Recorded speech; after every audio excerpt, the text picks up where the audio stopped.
بسم اللہ الرحمن الرحیم۔ السلام علیکم دوستو، امید آپ سب خیریت سے ہوں گے۔ اصحاب کہف کون تھے؟ اصحاب کہف کا معنی غار والے۔ یہ چند سچے مومن نوجوان لڑکوں کا قصہ ہے جس کو قرآن پاک میں سورہ کہف میں بیان کیا گیا ہے۔ آج سے سینکڑوں سال پہلے کسی ملک میں ایک مشرک اور ظالم بادشاہ تھا۔ وہ خود بھی اللہ کو چھوڑ کر بتوں کی پوجا کرتا تھا اور دوسروں کو بھی بتوں کی پوجا کا حکم دیتا تھا۔ جو ایسا نہیں کرتا اس کو سخت سزائیں دیتا تھا۔ اس کی سلطنت میں کچھ نوجوان لڑکے جن کی تعداد تقریباً 7 تھی، اللہ نے ان کو سیدھا راستہ دکھایا۔ یہ اللہ کو مانتے اور بتوں کو پوجنے کو برا سمجھتے۔ ان کے ماں باپ نے ان کو بہت سمجھایا کہ بادشاہ کو اگر خبر ہو گئی تو تم لوگوں کو قتل کر دے گا، لیکن ان بچوں کے دلوں میں اللہ کی محبت گھر کر گئی تھی۔ ماں باپ کی بھی نہ سنی اور اللہ کی تعریف اعلانیہ کرنے لگے۔ آخر ایک دن بادشاہ کو خبر پہنچ گئی۔ لڑکے ڈر کی وجہ سے ایک پہاڑ کے غار میں جا کر چھپ گئے۔ ان کے ساتھ ان کا کتا بھی ساتھ چلا گیا۔ دوستو، جب کوئی شخص اللہ کا ہو جاتا ہے تو اللہ بھی اس کی مدد کرتا ہے۔ جب یہ گفا میں پہنچے تو اللہ تعالیٰ نے ان کو گہری نیند میں سلا دیا اور کتا غار کے منہ پر بیٹھ گیا، اس کو بھی اللہ تعالیٰ نے سلا دیا۔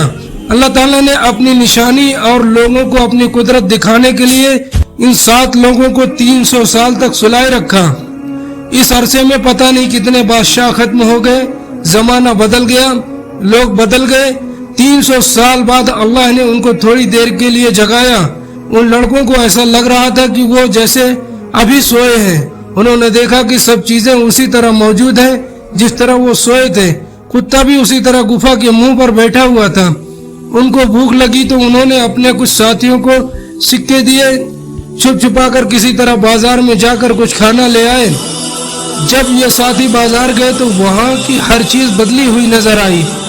دکان پر پہنچے اور کھانا خریدا۔ جب سکہ دیا تو لوگوں کو بہت تعجب ہوا کہ یہ سکہ تو آج کے 300 سال پرانا ہے، فلاں بادشاہ کے وقت میں چلتا تھا۔ اس بادشاہ کو مرے ہوئے 300 سال ہو چکے ہیں۔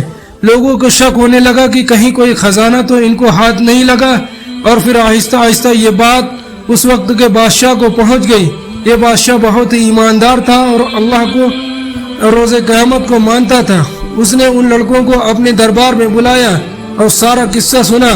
بادشاہ کو اور حاضرین کو بہت تعجب ہوا۔ اگلے دن بادشاہ اپنے درباریوں کے ساتھ اس غار تک گیا۔ انہوں نے ان لڑکوں کو سوتا ہوا دیکھا۔ ان کی آنکھیں کھلی تھی مگر جسم سو رہے تھے۔ بادشاہ اور ان کے درباریوں پر ایک وحشت طاری ہو گئی اور واپس چلے آئے۔ یہ لڑکا بھی جو کھانا لینے آیا تھا غار میں داخل ہوتے ہی اپنے ساتھیوں کے ساتھ مل کر سو گیا۔ بادشاہ اور ان کے درباریوں کو یقین ہو گیا کہ اللہ تعالیٰ کی طاقت اور قدرت والا ہے، مرنے کے بعد اسی طرح زندہ کرے گا جس طرح ان غار والوں کو کیا ہے۔ یہ لوگ اسی غار میں قیامت تک سوتے رہیں گے۔ دوستو، اللہ تعالیٰ نے اس واقعے سے ہم کو بتایا کہ ہم اپنے ماننے والوں کی حفاظت کرتے ہیں اور ظالموں سے نجات کی ایسی صورتیں پیدا کر دیتا ہے کہ جو کسی انسان کو وہم گمان میں بھی نہیں آ سکتی۔ ہم کو یہ بھی سبق ملتا ہے کہ جس شخص کو میں اللہ تعالیٰ کی محبت پیدا ہو جاتی ہے وہ کسی بڑے سے بڑے بادشاہ سے بھی نہیں ڈرتا۔ دوستو، آج ہم سب بھی اللہ تعالیٰ سے محبت کریں اور یقین پیدا کریں کہ ہر کام اسی سے ہوتا ہے۔ جو کچھ ہم دنیا میں اچھا یا برا کام کریں گے قیامت کے روز ہم کو اس کا بدلہ ملے گا۔ اللہ تعالیٰ ہم سب کو ہدایت نصیب فرمائے، اپنی محبت نصیب فرمائے۔ السلام علیکم ورحمۃ اللہ وبرکاتہ۔